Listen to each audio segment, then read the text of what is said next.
नमस्कार मित्रांनो, भारताची जनगणना 2026-27 या वर्षी होणार आहे आणि यावर्षी जनगणनेमध्ये थोडेसे बदल करण्यात आलेले आहेत। सर्वात महत्त्वाचं म्हणजे जी माहिती यापूर्वी कागद आणि पेनच्या स्वरूपात गोळा केली जायची ती आता मोबाईलच्या सहाय्याने गोळा केली जाणार आहे।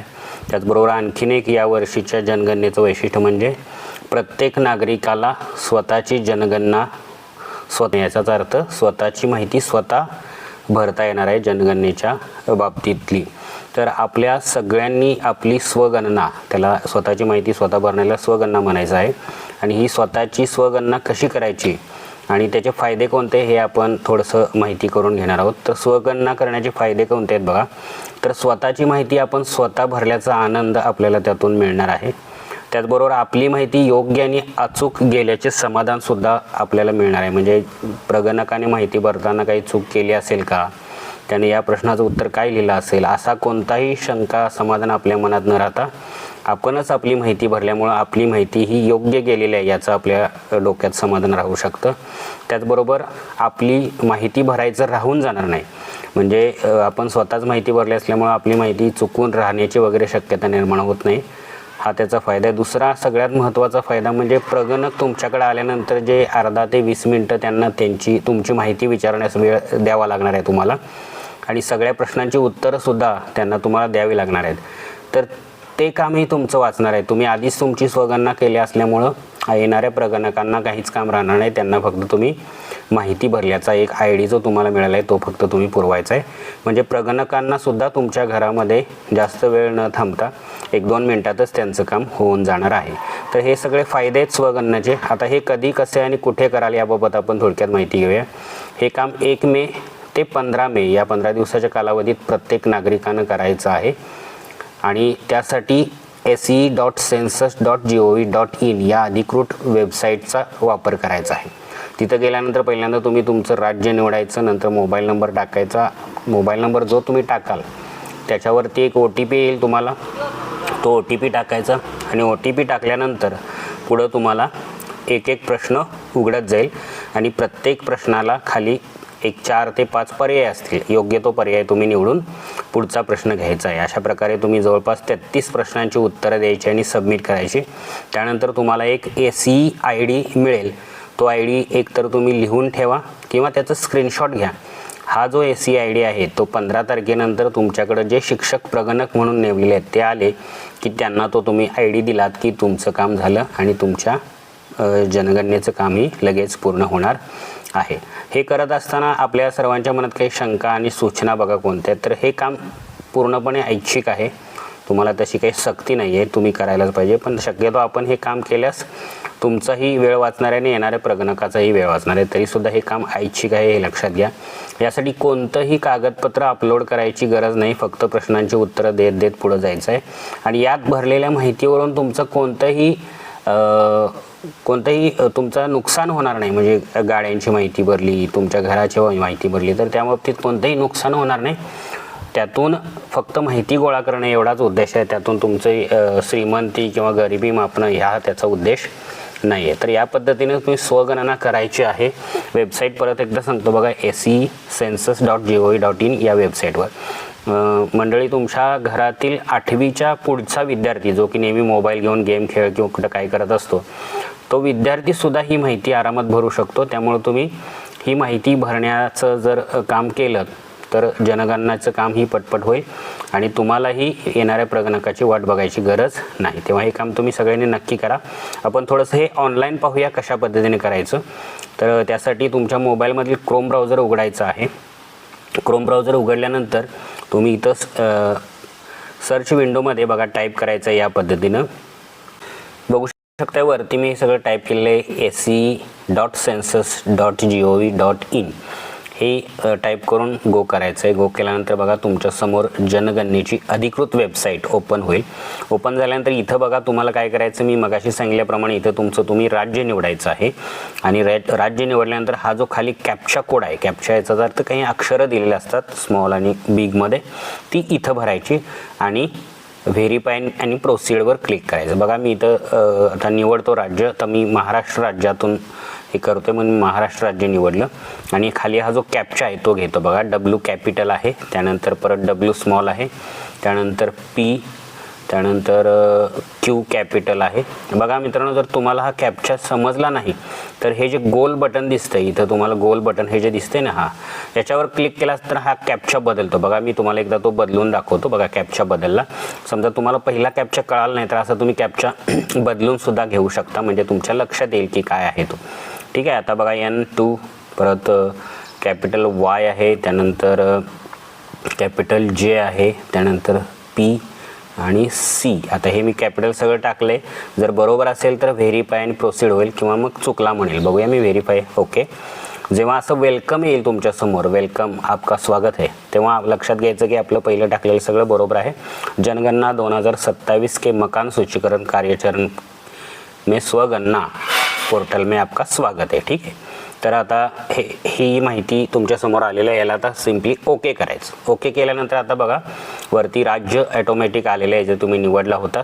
आता इथं तुम्हाला काय करायचं आहे, name of the head of the house hold, म्हणजे आता तुमच्या कुटुंब प्रमुखाचं नाव, ज्या घराची तुम्ही स्वगणना म्हणजे तुमची करताय, तुमच्या कुटुंबातील कुटुंब प्रमुख जो आहे, जो प्रमुख माणूस व्यक्ती जो आहे त्याचं इथं नाव टाकायचं आहे, त्यांचा मोबाईल नंबर टाकायचा आहे आणि ईमेल. आता ईमेल पाहिजेच का तर नाही, असेल तर टाका, अन्यथा टाकण्याची गरज नाही, रिकामं ठेवलं तर चालेल. पण पहिल्या दोन गोष्टी गरजेच्या आहेत. कोणतं? नाव कुटुंब प्रमुखाचा आणि त्यांचा मोबाईल नंबर. तर या दोन्ही गोष्टी टाकून मी परत व्हेरीफाय अँड प्रोसीडवर क्लिक करणार आहे आणि ते तुम्हाला पुढे गेल्यानंतर डायरेक्ट दाखवणार आहे. हे मी भरलेली माहिती तुमच्यासमोर शो करणार नाही. तर बघा मी हे भरतो सगळं. तर मित्रांनो, मी इथं नाव, मोबाईल नंबर आणि ईमेल ID टाकलेले आहे. मित्रांनो लक्षात घ्या की नाव टाकत असताना अतिशय काळजीपूर्वक टाका. एकदा नाव टाकून खाली व्हेरीफाय अँड प्रोसीडवर केल्यानंतर परत तुम्हाला नाव बदलता येत नाही, त्यामुळे कुटुंब प्रमुखाचं नाव व्यवस्थित टाका. आता मी खाली व्हेरीफाय अँड प्रोसीडवर क्लिक करतो. बघा नाव टाकलं, मोबाईल नंबर टाकला, ईमेल ID टाकला, व्हेरीफाय अँड प्रोसीड. आता व्हेरीफाय अँड प्रोसीड केल्यानंतर OTP send to your mobile असा आलेला आहे. याला ओके केलात की OTP टाकण्याची विंडो ओपन होईल. हे बघा ही विंडो आली. आता तुमच्या मेसेजमध्ये OTP गेलेला असणार आहे, तो शोधायचा आणि इथं तो टाकायचा आहे. आणि वरती बघा इथं लँग्वेजसुद्धा सिलेक्ट करायची आहे, मग तो OTP टाकायचा आहे. इथं लँग्वेज एकदा सिलेक्ट केली की परत ती बदलता येणार नाही, त्यामुळे पहिल्यांदाच तुम्ही इथून मराठी लँग्वेज सिलेक्ट करा. पहिल्यांदा आधी मी OTP टाकतो आणि मग लँग्वेज सिलेक्ट करतो. मित्रांनो OTP टाकलेला आता लँग्वेज मी इथून सिलेक्ट करतो. जवळपास बऱ्याच 12 ते 15 लँग्वेज इथं आहेत. तुम्ही ज्या भागातले आहात तुम्हाला जी लँग्वेज आवश्यक आहे ती घेऊ शकता. मी आता इथं मराठी घेतोय. OTP टाकलेला आहे. परत एकदा व्हेरीफाय OTPवर क्लिक करूया. मित्रांनो भाषा निवडून OTP टाकल्यानंतर आपण पुढच्या पेजवर आलेलो आहोत. आता इथून आपल्याला जिल्हा निवडायचा आहे. वरती राज्य ऑटोमॅटिक आलेलं आहे, इथून आता जिल्हा निवडायचा आहे. आपला जो जिल्हा आहे तो आता जिल्हा, इथं खाली सगळे जिल्हे तुम्हाला महाराष्ट्रात दिसतील. तुमचा जे जिल्हा आहे तो इथून निवडायचा आहे. आता माझा सांगली जिल्हा आहे तर मी इथून आता सांगली जिल्हा निवडतो. जिल्हा निवडल्यानंतर आता तुम्हाला इथे तुमचा पिनकोड एंटर करायचा आहे, जो तुमच्या गावचा 6 अंकी पिनकोड असतो. आता माझा पिनकोड इथं मी टाकत आहे. बघा पिनकोड टाकलेला आहे. आता हे सगळं टाकल्यानंतर तुम्हाला या शोधावर क्लिक करायचं आहे. मित्रांनो जिल्हा आणि गावाचं नाव टाकल्यानंतर याप्रमाणे तुमच्यासमोर मेसेज येईल. स्थान सापडले, कृपया नकाशामध्ये तुमच्या घरावर मार्कर ड्रॅग करा. आता याला ठीक आहेवर क्लिक करा. ठीक आहेवर क्लिक केल्यानंतर खाली बघा हा जो नकाशा तुम्हाला दिसतोय, सॅटेलाईट थ्रू आलेला नकाशा, आता हा पूर्ण त्या गावचा नकाशा असेल. तर या नकाशाला तुम्ही आता 2 बोटाने झूम करत जायचं. बघा मी तुम्हाला थोडं दाखवतो आणि झूम करत करत तुम्ही एक त्या नकाशातल्या एक वार्ड, एक गल्ली असे शोधत जायचं आहे. आता जे माझं जे घर आहे ते इंडियन ऑइल पंपाच्या जवळ आहे, तर मी आता ते शोधत जातो. बघा इथे इंडियन ऑइल पंप तुम्हाला दिसत असेल.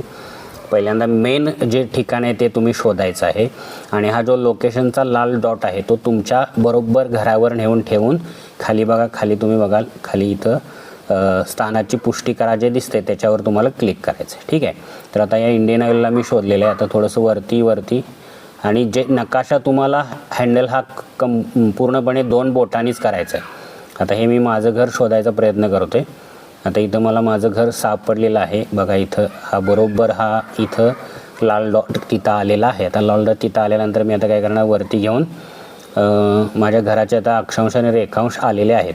आता खाली बघा स्थानाची पुष्टी करा, याच्यावर मी क्लिक करणार. मित्रांनो हे काम थोडंसं किचकट आहे, हे काम करत असताना अतिशय काळजीपूर्वक तुम्ही करायचं आहे. बरोबर घराचं लोकेशन घेऊन मगच स्थानाची पुष्टी करायची आहे.